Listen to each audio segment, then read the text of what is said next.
রাধে রাধে জয় নিতাই। আমার গোপাল সোনাদের পরিবারের পক্ষ থেকে সকলকে সুস্বাগতম। সকল সাধুগুরু আর শ্রী বৈষ্ণবদের চরণে দণ্ডবত প্রণাম করে আমি আমার ব্লগটা শুরু করছি।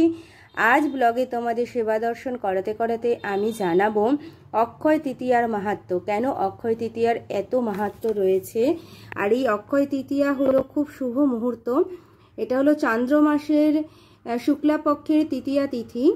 এই তিথিতে তুমি যা করবে সমস্ত কিছুই অক্ষয় হয়ে থাকবে। তুমি যদি ভালো কর্ম করো তাহলে সেটাও যেমন অক্ষয় হয়ে থাকবে, সেরকম পাপ কর্ম করলেই সেটাও কিন্তু অক্ষয় হয়ে থাকবে।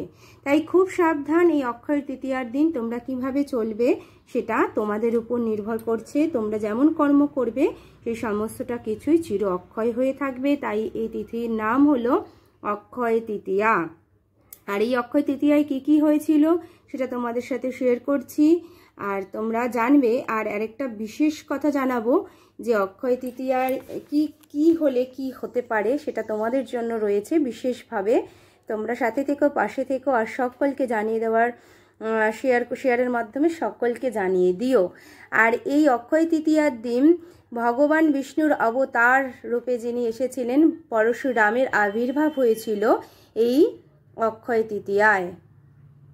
আর পুরীধামে শ্রী জগন্নাথ দেব, বলভদ্রদেব আর সুভদ্রা মায়ের যে রথযাত্রা হয়, সেই রথ নির্মাণ কার্য শুরু হয় এই অক্ষয় তৃতীয়ার দিন থেকে। গঙ্গা দেবীর মর্তে আগমন হয়েছিল এই অক্ষয় তৃতীয়ার দিন। ভগীরথ তিনি এনেছিলেন, মা গঙ্গাকে আগমন করেছিলেন মর্তে স্বর্গ থেকে, তাই তার গঙ্গার আরেক নাম হলো ভাগীরথী। আর ভগবান শিবশম্ভু তার জটায় গঙ্গা মাকে স্নান দিয়েছিলেন। তারপরে তিনি স্বর্গ থেকে জটায় ভগবান শিবশম্ভুর এসেছিলেন, তারপরে তিনি মর্তে আগমন করেছিলেন। নইলে কিন্তু এই মর্তভূমি গঙ্গা মায়ের আগমনে ভেসে যেত। আর মহাভারতের রচনা কার্য শুরু হয়েছিল এই অক্ষয় তৃতীয়ার দিন থেকে। ব্যাসদেব বলেছিলেন এবং গণেশ লিখেছিলেন। প্রচণ্ড ঠান্ডা লেগেছে, তবুও গলার ভয়েসটা ভালো নেই, তবুও বলছি তোমাদের জন্য। আর পঞ্চপাণ্ডব যখন অজ্ঞাতবাসে গিয়েছিলেন তখন যুধিষ্ঠির মহারাজ সূর্যদেবের কাছে প্রার্থনা করে অক্ষয় পাত্র লাভ করেছিলেন।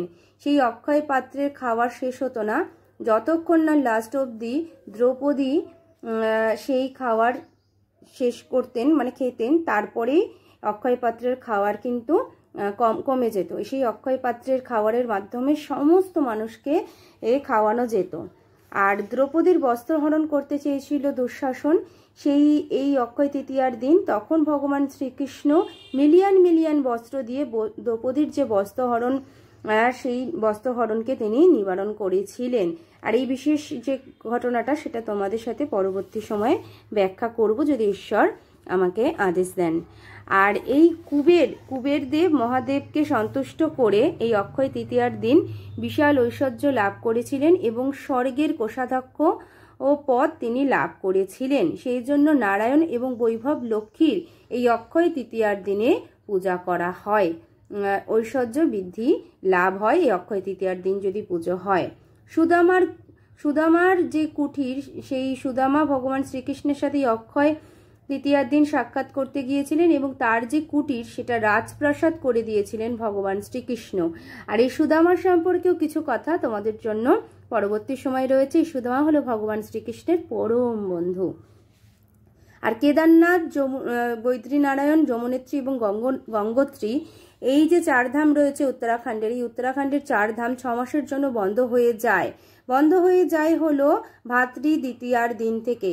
আর এই অক্ষয় তৃতীয়ার দিন এই চার ধামের যে দুয়ার, এই দুয়ার খুলে দেওয়া হয় এবং এই যখন বন্ধ করে দেওয়া হয় এই চার ধামের দরজা ভাতৃ দ্বিতীয়ার দিন, তখন এক অক্ষয় প্রদীপ জ্বালিয়ে দেওয়া হয়। সেই অক্ষয় প্রদীপ এই 6 মাস ধরে জ্বলন্ত থাকে এবং যখন খুলে দেওয়া হয় অক্ষয় তৃতীয়ার দিন তখন সেটা দর্শন করার সৌভাগ্য হয়। এবং 6 মাস দেবতারা পুজো করেন যখন বন্ধ থাকে এই মন্দিরগুলো আমাদের জন্য, এবং 6 মাস মানুষ পূজা করেন। আর এই অক্ষয় তৃতীয়ার দিনই কিন্তু যে আমাদের 4 যুগ রয়েছে, সত্য, ত্রেতা, দাপর এবং কলি, এই অক্ষয় তৃতীয়ার দিনই কিন্তু সত্য যুগের সূচনা হয়েছিল। আর এই অক্ষয় তৃতীয়ার দিন কিন্তু দেবী অন্নপূর্ণা মায়ের আবির্ভাবও হয়েছিল এই অক্ষয় তৃতীয়ার দিন। এই অক্ষয় তৃতীয়ার দিন জপ করতে হবে। গঙ্গা স্নানের বিশেষ মাহাত্ম্য রয়েছে। পিতৃ শ্রাদ্ধ করা যায়, তর্পণ করা যায়, অধিক হরির নাম সংকীর্তন, এবং যারা এই দিনে দান করেন তাদের কিন্তু নরকে যেতে হয় না, তাদের যমপুরী আর যেতে হয় না, নরক দর্শন করতে হয় না। বৈষ্ণবকে ভোজন, ব্রাহ্মণকে দান, সমস্ত কিছু কিন্তু এই অক্ষয় তৃতীয়ার দিন করা উচিত, তাহলে সেগুলো কিন্তু চির অক্ষয় হয়ে থাকে। আর বৃন্দাবনের রাজা বঙ্কুবিহারীর চরণ দর্শন হয় ভগবানের এই অক্ষয় তৃতীয়ার দিন। আর অক্ষয় তৃতীয়ার দিন ভগবান শ্রীকৃষ্ণ নৌবিহার করেছিলেন মানসী গঙ্গায়। আর এই অক্ষয় তৃতীয়ার দিনই কিন্তু জবের সৃষ্টি হয়েছিল। আর এই অক্ষয় তৃতীয়ার দিন জব দান করতে হয় ব্রাহ্মণকে, এবং শ্রীকৃষ্ণের অধিক পূজা করতে হয়, এবং ভগবানকে অধিক জপের মাধ্যমে সন্তুষ্ট করতে হয়। আর এই অক্ষয় তৃতীয়ার দিন চন্দন যাত্রা শুরু হয়। 21 দিন ব্যাপী ভগবান শ্রীকৃষ্ণ গোপাল সোনাকে চন্দন নিবেদন করতে হয়। তাহলে কিন্তু ভীষণ শুভ। আর এই চন্দন যাত্রার বিশেষ মাহাত্ম্য তোমাদের জন্য রয়েছে। আর তোমরা কিন্তু অধিক ভগবানকে গোপাল সোনাকে চন্দন নিবেদন করো। আর এমন করো না যাতে তার সেবা এমন হবে যাতে ভগবান প্রীত হয়, সন্তুষ্ট হয়। সেবা করতে গিয়ে কিন্তু তাকে কষ্ট দিও না, সদা সর্বদা মানে খেয়াল রেখো যাতে গোপাল সোনা আর ভগবান শ্রীকৃষ্ণের কষ্ট না হয়। তোমরা চন্দন দিতে গিয়ে কিন্তু চোখ ঠোঁট এগুলো কিন্তু ঢেকে দিও না। আর চন্দন দিও, চন্দনে কিন্তু একটা টান হয় শরীরে, আর মাঝে মাঝে একটু হালকা হালকা জল দিয়ে দিও, তাতে কিন্তু ভগবানের খুব আরাম লাগবে। আর এই চন্দনটা কিভাবে করবে সেটা তোমাদের জন্য পরবর্তী ব্লগে আসছে, একটু বলে দিলাম। অগুরু মিশিয়ে কিন্তু চন্দনটা তোমরা বেটো, এবং ভগবান শ্রীকৃষ্ণ আর গোপাল সোনার সারা শরীরে সারা অঙ্গে চন্দন লেপন করে দিও। আর যারা অক্ষয় তৃতীয়ার দিন যারা ভালো কাজ করবে তাদের সব পাপ ক্ষয় হয়ে যাবে, এবং সমস্ত পূর্ণ সুকৃতি সব অক্ষয় হয়ে থাকবে।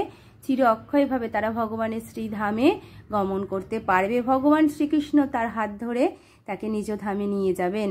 তাই অক্ষয় তৃতীয়ার মাহাত্ম্য তোমাদের সাথে শেয়ার করলাম। তোমরা সকলে ভালো থেকো, সকলের উপর ভগবানের কৃপা বর্ষিত হোক।